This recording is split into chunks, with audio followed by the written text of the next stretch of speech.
Peter Pan, that's what they call me. Hey, j'espère que vous allez bien. Donc aujourd'hui, on va se retrouver dans une toute nouvelle vidéo pour des conseils pour démarrer sur YouTube, sur une chaîne YouTube ou quoi.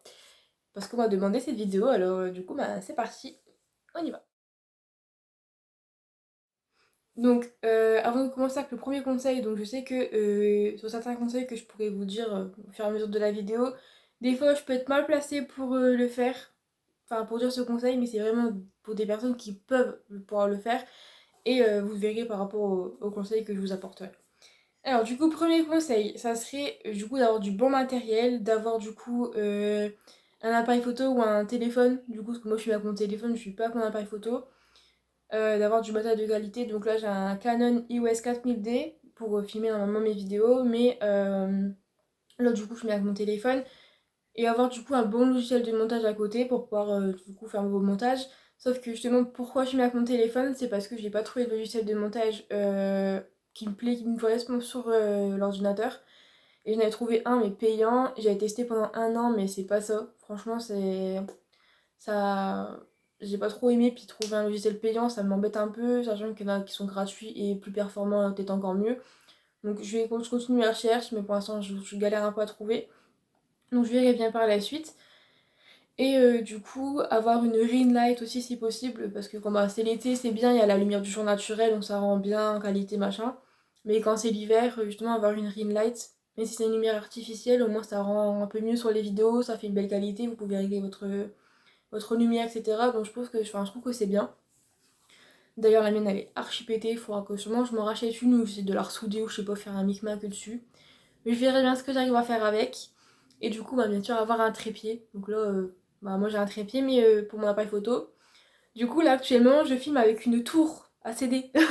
Voilà. Je n'ai pas vraiment le matériel trop adéquat non plus. C'est pour ça que je vous disais juste avant. J'ai pas forcément des conseils que j'utilise moi parfois. Mais du coup, ça peut vous aider vous pour démarrer par exemple sur YouTube. Du coup, voilà pour le premier conseil. Donc, deuxième petit conseil pour venir sur YouTube, pour préparer vos vidéos surtout aussi, notamment donc moi j'ai un carnet, donc dedans je vais noter du coup mes idées de vidéos, là je fais des brouillons, là j'ai toutes mes idées en fait et au fur et à mesure je fuyote ce qui a déjà été fait ou pas. Après bon des idées forcément des fois je l'écris pas, là comme là cette vidéo là je savais que je devais la faire, que j'ai pas forcément écrit, parce que c'est pas une idée qui m'est venue comme ça. Euh, mais du coup, ouais, j'écris au fur et à mesure mes idées dedans et surtout préparez vos vidéos avant de faire parce que sinon vous allez commencer à filmer, vous allez dire ben je vais dire ça, je vais dire ça, mais en fait vous allez partir dans n'importe quel sens et c'est pas le but. Autant préparer vos vidéos avant.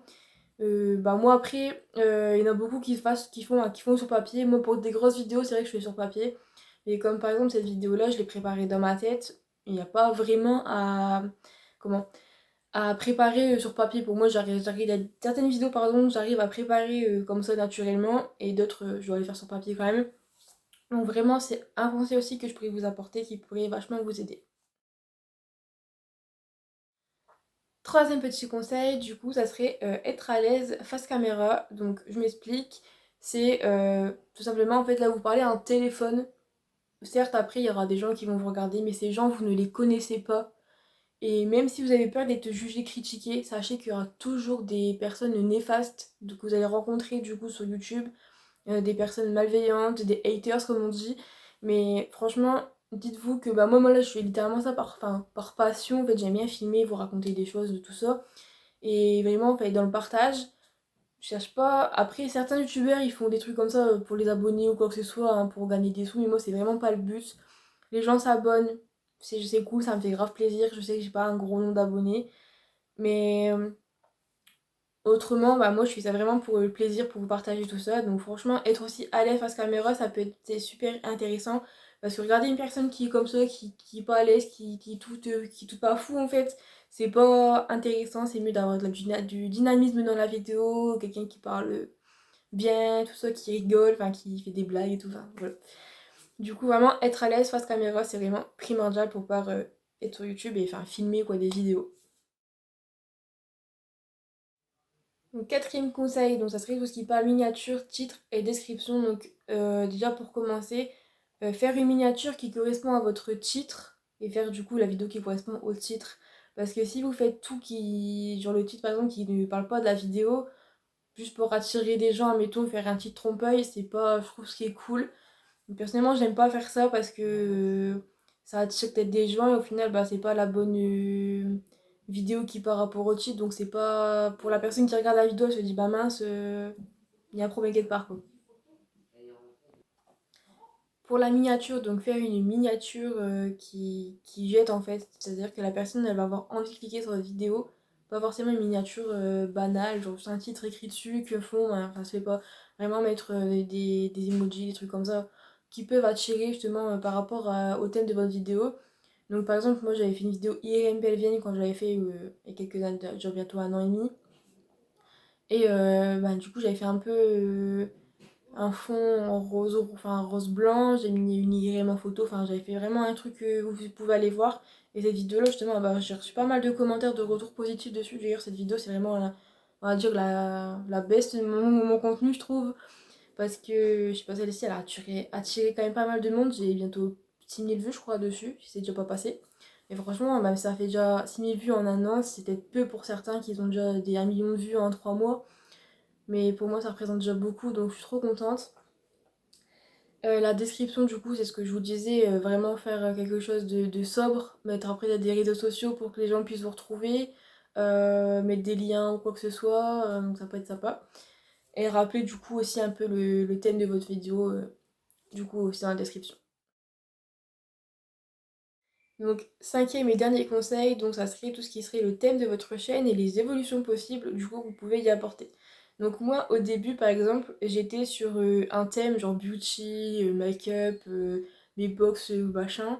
Et en fait, là, j'ai franchement en 3 ans, vous pouvez voir l'évolution hein, de quand j'étais tout début sur YouTube et de maintenant. Déjà, bah, avant, je faisais pas de miniature, je parlais sobre, je faisais même pas d'intro. L'introduction aussi, c'est vraiment un truc par contre, je ne faisais pas parler forcément au début. Mais une introduction, ça peut être pas mal, une bonne introduction aussi à votre chaîne pour introduire votre vidéo, vous rappeler le nom de la chaîne, etc. Comme bah, j'ai fait vraiment une introduction banale, mais une petite introduction, ça peut être sympa aussi pour démarrer la vidéo. Et donc, je parlais du beauty, maintenant je parle plus sur du conseil, parce que bah, j'ai vachement grandi, maintenant j'ai 21 ans, j'ai commencé, je crois que j'avais 18-19 ans, franchement j'étais un peu plus jeune quand même. Donc là, j'ai changé un peu de cap et je trouve que des conseils, ça peut être bien aussi. Par exemple, comme là, j'avais fait une vidéo d'IRM pelvienne, j'y reviens par rapport au thème 4 précédent.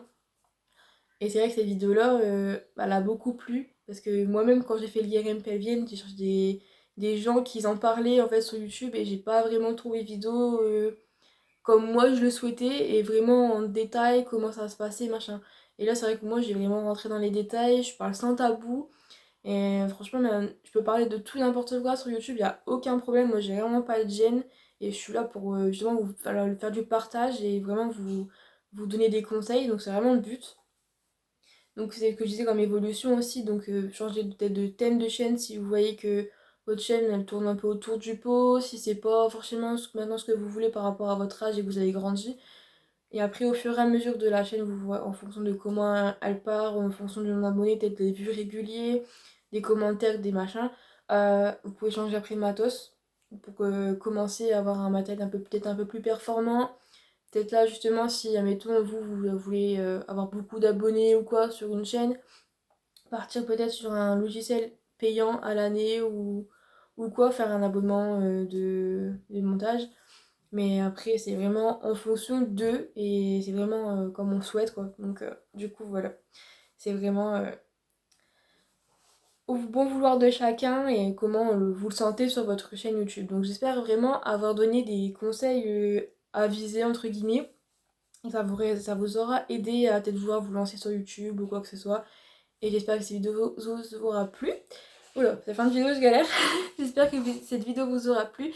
Et je vous souhaite un bon week-end. Abonnez-vous, partagez, likez, tout ce que vous voulez. Et moi je vous dis à bientôt pour une prochaine vidéo. Bye!